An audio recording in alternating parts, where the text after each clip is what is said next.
اس پوری کہانی پر غور کرنے کے لیے ایک نقطہ یہ بھی ہے کہ معاشرہ اس قسم کے جرائم کو کس نظر سے دیکھتا ہے۔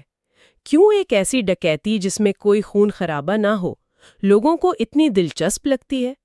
کیا یہ نظام کے خلاف ایک طرح کی بغاوت کی علامت بن جاتی ہے، یا یہ صرف انسانی ذہنیت کی تاریک سائیڈ کا ایک مظاہرہ ہے جسے ہم تجسس سے دیکھتے ہیں؟ یہ سوال ہم اپنے سننے والوں کے لیے چھوڑتے ہیں۔